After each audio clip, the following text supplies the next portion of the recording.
ত্রিনেত্রাস কুকারিতে আপনাদের সকলকে জানাই সাদর আমন্ত্রণ। আজকে শুভ নববর্ষে আপনাদের সবাইকে জানাই আমার আন্তরিক প্রীতি ও শুভেচ্ছা।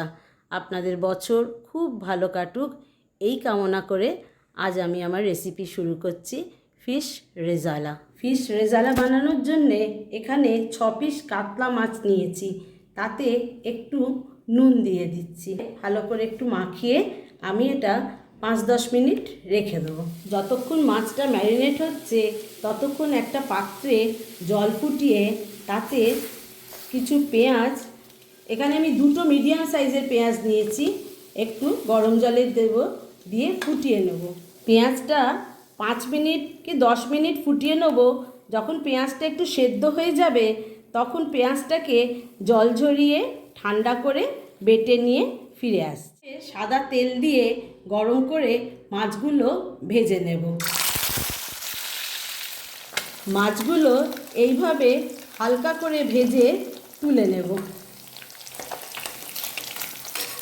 এই রান্নাটায় মাছগুলো খুব বেশি ভাজা হয় না, হালকা ভাজলে খেতে ভালো লাগে। এবার কড়াতে সাদা তেলে 1 চামচ ঘি দিলাম। এই রান্নাটা পুরোটাই সাদা তেলে হয়। এটা একটু গরম হয়ে গেলে তাতে গোটা জিরে দিলাম ফোড়নে, তার সঙ্গে দিলাম 2টো তেজপাতা, 5-10টা গোটা গোলমরিচ, একটু জয়িত্রী, তার সঙ্গে দারচিনি স্টিক 2টো, ছোটো এলাচ 4-5টা, শুকনো লঙ্কাও 4-5টা, আর লবঙ্গ ওই রকম 4-5টা দিয়ে দিলাম।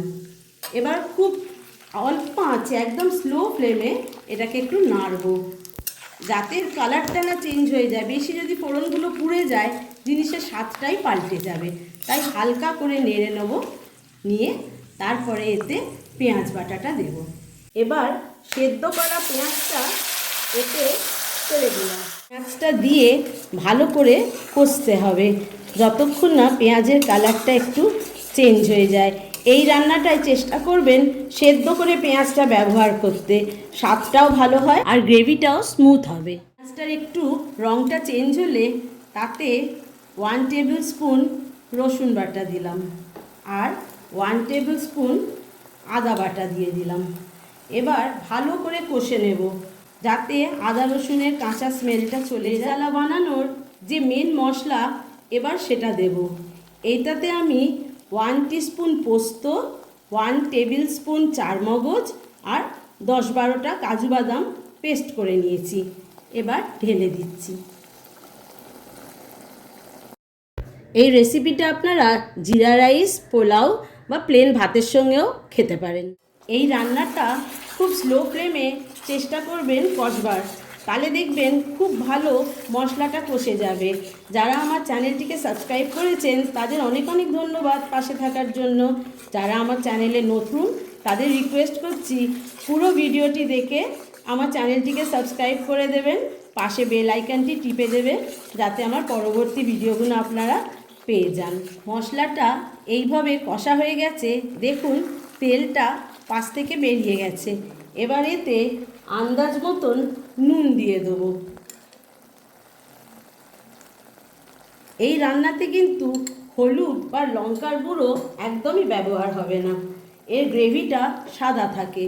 এবার এতে সামান্য চিনি দিচ্ছি, এটা অপশনাল, তাই আপনাদের যদি দিতে ইচ্ছা করে দেবেন, নয়তো স্কিপ করবেন।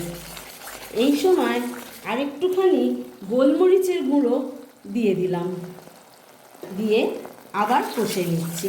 নেড়ে নিয়ে এতে টক দই দিয়ে দিচ্ছি। বড় টেবিল স্পুনের 2 টেবিল স্পুন টক দই ভালো করে ফেটিয়ে দিয়ে দিলাম। দিয়ে খুব ভালো করে নাড়বেন, না নাড়লে দইটা কেটে যাবে। আর এই সময় ফ্লেমটা একদম স্লো রাখবেন। ভালো করে এরকম করে মিক্স করে নেবেন বা কষে নেবেন।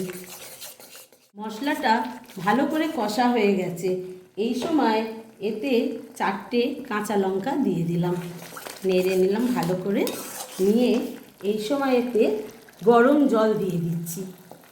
গরম জল ব্যবহার করবেন, তাহলে রান্নার স্বাদটা খুব ভালো হয়। ভালো করে এটা মিক্স করে নিয়ে জলটাকে একটু ফুটতে দেব।